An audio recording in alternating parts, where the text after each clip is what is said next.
Hi hello నమస్తే welcome to my YouTube channel Amma Aashirvada. ఈరోజు మనం మాట్లాడుకోబోయే టాపిక్ ఏంటో తెలుసా? BSNL, Reliance, Jio, Tata Docomo, Airtel ఈ నెట్వర్క్లు చాలా ఒకప్పుడు పాపులారిటీలో ఉండింది. ఇప్పుడు వచ్చేసి కొన్ని కారణాల వల్ల కొన్ని పాపులారిటీ తగ్గిపోయింది. ఇప్పట్లో నెంబర్ 1గా జియో నడుస్తుంది. అందరూ వచ్చేసి బాయ్కాట్ జియో అని చెప్పేసి జియోని మార్చేయండి, అతను రీఛార్జ్ ప్లాన్లన్నీ జాస్తి చేసేసినారు, బిఎస్ఎన్ఎల్లో చాలా తక్కువ ఉంది అని చెప్పేసి అయితే ఇప్పుడు ట్రెండింగ్ టాపిక్ ఇదిగా మారిందండి. చాలా జనాలు దీని నుంచి బిఎస్ఎన్ఎల్కి చాలా జనాలు పోర్ట్ అవుతూ ఉన్నారు, ఎయిర్టెల్కి చాలా జనాలు పోర్ట్ అవుతూ ఉన్నారు. కాకపోతే నాకు తెలిసిన కొన్ని విషయాలు అయితే నేను మీకు చెప్తాను. బిఎస్ఎన్ఎల్కి మన ఇండియా గవర్నమెంట్ కాబట్టి బిఎస్ఎన్ఎల్కి మారితే మనకు అందరికీ మంచిదే. ఎందుకురా అంటే ఆ ప్రైవేట్ వాళ్ళు డబ్బులు సంపాదిస్తే వాళ్ళ ఒక్కరికి మాత్రమే అది వెళ్తుంది. అదే గవర్నమెంట్కి కన్నా డబ్బులు వెళ్తే అది ట్యాక్స్ రూపేనా కావచ్చును, ఇంకొక రూపేనా కావచ్చును, మనకే అది వచ్చిన మాదిరి అవుతుంది. కాబట్టి బిఎస్ఎన్ఎల్కి మారడంలో చాలా అనుకూలతలే ఉన్నాయి. కాకపోతే కొన్ని రీజన్స్ బిఎస్ఎన్ఎల్కి మారడానికి ఎందుకు వీలు కాదు, మారితే ఎలాంటి ప్రాబ్లమ్స్ వస్తాయి అనేది నేను మీకు చెప్పదలుచుకున్నాను. ముందుగా ఫస్ట్ పాయింట్, నేను నాది జియో సిమ్ వండుకొని కూడా బిఎస్ఎన్ఎల్ సిమ్ సెకండ్ సిమ్గా వాడానండి. ఎందుకురా అంటే ఆత్రం పడి పోర్ట్ చేసుకునేసి తర్వాత మనం ఇబ్బందులు ఫేస్ చేయకూడదు. ఎందుకంటే బిఎస్ఎన్ఎల్ టవర్ వచ్చేసి చాలా తక్కువ ఉంటుంది అనేసి అందరూ చెప్తా ఉంటారు. కాబట్టి కొన్ని జాగాల్లో మాత్రం బిఎస్ఎన్ఎల్ ఉంటుంది, చాలా జాగాలో బిఎస్ఎన్ఎల్ లేదు. కాబట్టి నేను బిఎస్ఎన్ఎల్ సిమ్ తీసుకున్నాను.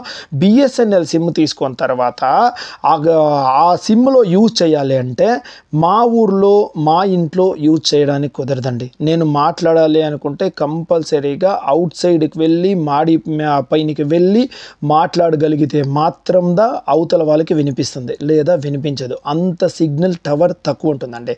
నెంబర్ 1, మనము సరే ఓకే 108 ప్లానో, ఈ దీంట్లో 200 ప్లానో, ఈ జాస్తి కాబట్టి 80 రూపీస్ మిగులుతుంది అనుకుంటే ఈ ప్రాబ్లం ఫేస్ చేయాల్సి ఉంటుంది.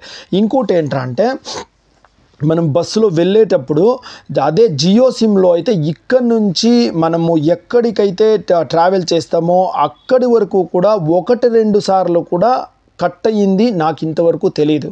కానీ బిఎస్ఎన్ఎల్ ఫోన్లో వచ్చేసి మనం మాట్లాడుతుండగా ఇక్కడ నుంచి మనం ఎక్కడికైనా ట్రావెల్ చేస్తూ ఉంటే కొద్దిసేపు కూడా వర్క్ అవ్వడం లేదండి. అలాంటి ప్రాబ్లమ్స్ చాలా ఫేస్ చేస్తా ఉన్నాం. ఎందుకురా అంటే టవర్లు సరిగా లేవండి బిఎస్ఎన్ఎల్లో. ఎక్కడ చూసినా అంతా 2G 3G అలా ఉంది. మాట్లాడే పరిస్థితి ఇలా ఉంటే ఇక వీడియోస్ కానీ ఏదైనా డౌన్లోడ్స్ కానీ వెళితే ఎలా ఉంటుంది అని చెప్పేసి మీకు ఇప్పుడు చెప్తాను.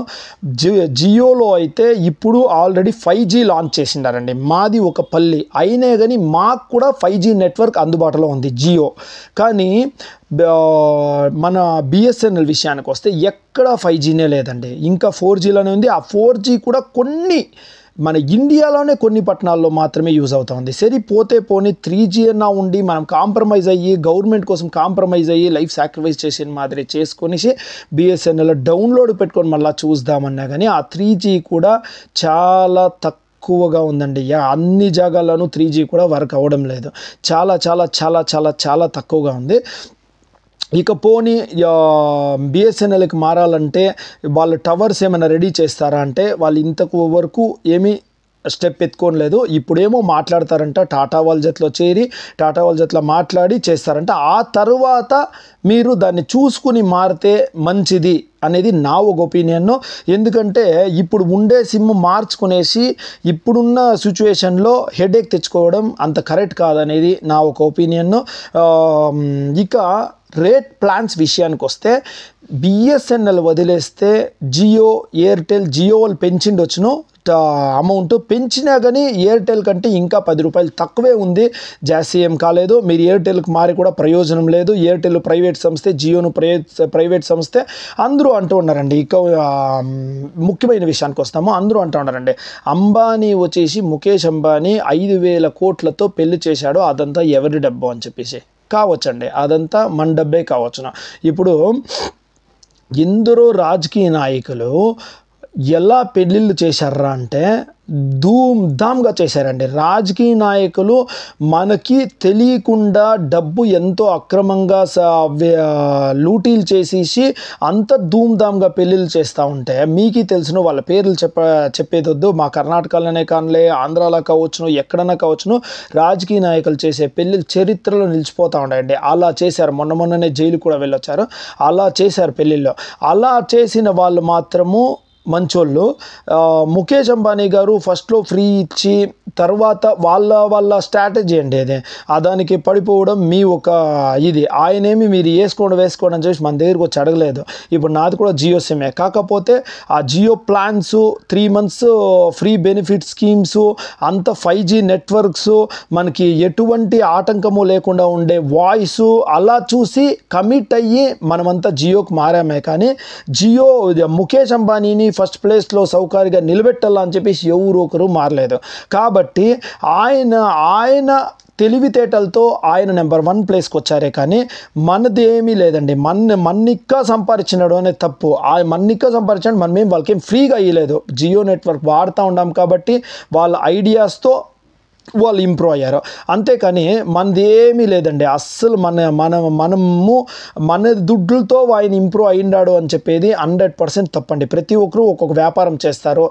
ఫిలిం ఇండస్ట్రీ వాళ్ళు కావచ్చును, వేరే బిజినెస్ వాళ్ళు కావచ్చును, ప్రతి ఒక్కరు వాళ్ళ వ్యాపారం వాళ్ళు చేస్తారు. అలా అని చెప్పేసి వాళ్ళ నుంచి మనం ఇంప్రూవ్ అయ్యిండొచ్చినాయి. కానీ మన సేవలు వాళ్ళకి ఓకే అయితేనే వాళ్ళు కూడా వస్తారండి. ఒక బిజినెస్ పెడితే ప్రతి ఒక్కరు అంతే. ఏదైనా వ్యాపారం చేస్తే నువ్వు తక్కువ డబ్బు ఇస్తేనే మీ అంగడి వరకు వస్తారు, నువ్వు నాణ్యతమైన సరుకు ఇస్తేనే మీ అంగడి వరకు వస్తారే. కానీ నువ్వు తక్కువ డబ్బు ఇవ్వకుండా ఎక్కువ రేట్ పెట్టి నాణ్యతమైన సరుకు ఏ రోజు ఇచ్చేదో అప్పుడు వాళ్ళు మన అంగడి గడుపు కూడా తొక్కరండి. మన వ్యాపారం లాస్ అయిపోయినా పర్వాలేదు కానీ వాళ్ళ సంతోషం, వాళ్ళ ఒక ముఖ్యమైన ఇవి చూసుకుంటారే కానీ ఎవరునూ అలా చేయరండి. కాబట్టి నేనేం చెప్పదలుచుకున్నాను అంటే మనం కూడా అంతే. జియో ఇచ్చే సేవలకి అలవాటు పడి మనం బాగుంది అనేసి అనుకుంటుమే కానీ ఇప్పుడు జాస్తి అయినంత మాత్రానికి మనం చక్కని చెప్పి షిఫ్ట్ అయ్యేది 100% తప్పండి.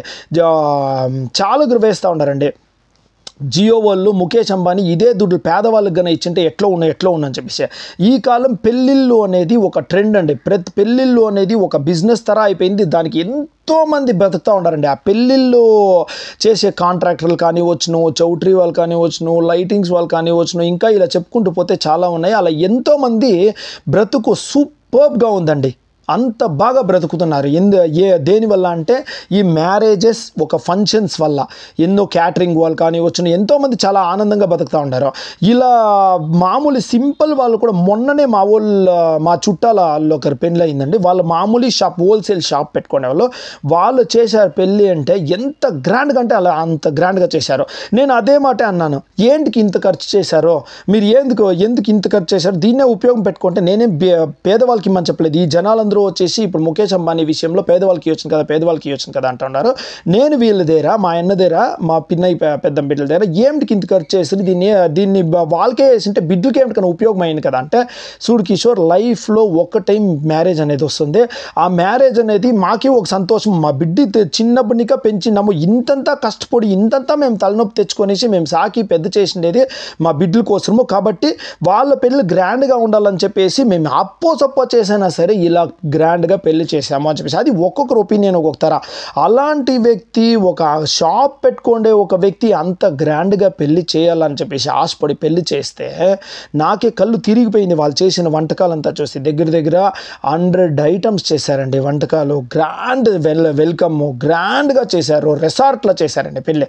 అలా పెళ్ళికే అంత గ్రాండ్గా మామూలు వాళ్ళే అలా ఆశపడి చేస్తే ఇండియాకే నెంబర్ 1 సౌకారి ముఖేష్ అంబానీ గారు. ఆయనకి ఎలా ఉంటుందండి? ఆయన ఎంత టాలెంట్గా అంత డబ్బు సంపాదించిన ఆయన ఎలా చేయాలని ఆశపడతాడు? మామూలుగా మాకు కూడా అంతే, వచ్చిన వాళ్ళు కొంచెం గిఫ్ట్స్ కూడా అంతే. అయ్యో వీళ్ళు వచ్చిండారప్ప, వీళ్ళు కొంచెం దీనిగా ఉండేవాళ్ళు అని చెప్పి కొంచెం భారీగానే గిఫ్ట్స్ ఇచ్చారు ఇక్కడ. అలాంటిది సాక్షాత్తు మెగాస్టార్ చిరంజీవి గారు, రామ్ చరణ్, పవన్ కళ్యాణ్ గారు, ఎలాంటి సీఎంలు, వేరే దేశాలు పిఎంలు వస్తే వాళ్ళకి పోయి భారీ గిఫ్ట్లు కూడా ఉంటారా అండి వాళ్ళు? నెంబర్ 1 సౌకారి. వాళ్ళకి ఆశ ఉండదా, అయ్యో మా కొడుకు పెళ్ళి ఇలా చేయాలని చెప్పేసి. పేదవాళ్ళకి కూడదా అంటే నాకు తెలిసిన పారిశ్రామిక వ్యక్తుల్లో టాటా వాళ్ళు అయిన తర్వాత ముఖేష్ అంబానీ గారే పేదవాళ్ళకి చాలా చాలా చాలా హెల్ప్ చేస్తూ ఉంటారండి. చాలా చాలా అనాథాశ్రమాలకి ఇస్తూ ఉంటారు. ఈ పెళ్లి తరఫున కూడా తన అబ్బాయి పెళ్లి తరఫున చాలా కోట్లు విరాళంగా ఇచ్చారండి ఎన్నో అనాథాశ్రమాలకి. ముంబై ఇండియన్స్ టీం కూడా స్పాన్సర్ చేసిన దాంట్లో వచ్చే డబ్బులు కూడా తను పేదవాళ్ళకే ఇస్తూ ఉన్నారు. కాబట్టి దయచేసి ఎవరే కానలే అలాంటి ఉద్దేశంతో మన డబ్బుతో జియో ఇంప్రూవ్ అయింది, ఇక బాయ్కాట్ చేయాలా జియోని, ఏమైనా అయిపోయి జియో పతనాన్ని చూడాలా అని చెప్పేసి అనుకునే మాత్రం చాలా చాలా చాలా తప్పండి. మీకు కావాలా అంటే ఇదే రేటుకి వేరే ఎవరన్నా బిఎస్ఎన్ఎల్ గన ఇచ్చి బిఎస్ఎన్ఎల్ ఇదే మెరుగైన సేవలను కానీ అందిస్తే అప్పుడు కావాలంటే మారండి. కానీ ఇప్పుడు మాత్రం బాయ్కాట్ జియో అనే దాన్ని మాత్రం దయచేసి వదిలేయండి. అందరూ బాయ్కాట్ జియో అనేసి చేస్తూ ఉంటారు, కానీ జియోకి మద్దతుగా ఎవరు వీడియోలు చేయలేదు. కాకపోతే నాకు అనిపించిన విషయం నేను మీతో షేర్ చేసుకుంటాను. ఈరోజు అంబానీ గారి పేరు ఎలా మారుమోగుతూ ఉంది అంటే, మన ప్రపంచంలోనే ది బెస్ట్ రిచెస్ట్ పర్సన్ అంటే ఇండియాలో ఉన్నారు అనే పేరుంది. ఆయనని మనము ఊరికే ఇచ్చి ఆయన్ని ఆ స్థాయికి చేయలేదు. ఆయన తెలివితేటలు, ఆయన ఎంతో అభివృద్ధితో చేశారు కాబట్టి ఆయన అలాంటి పొజిషన్లో ఉన్నారు. దయచేసి జియో సేవల్ని ఆనందించండి. వాళ్ళకంటే ఎవరైనా తక్కువ ధరకి ఇలాంటి సేవలు ఇస్తే మారండా. అలా కాదని చెప్పేసి ఇప్పుడే మారిపోయి మళ్ళీ మీరు 1 month 2 months 3 months వరకు మారడానికైతే వీలు కాదు. దయచేసి మళ్ళీ మారిపోయి ఇబ్బంది పడొద్దండా. మాట్లాడే కాకుండా డౌన్లోడ్స్ కాకుండా హెడేక్ తెచ్చుకోవద్దండా. బిఎస్ఎన్ఎల్ టాటా వాళ్ళు ఒకటయ్యి అప్పుడేమన్నా మెరుగని సేవలు ఇస్తే అప్పుడు కావాలంటే ఆలోచన చేసి మారండా. అంతవరకు జియోని దయచేసి కేర్లెస్ చేయొద్దండా.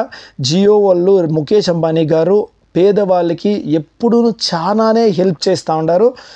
జై హింద్, జై జనసేన.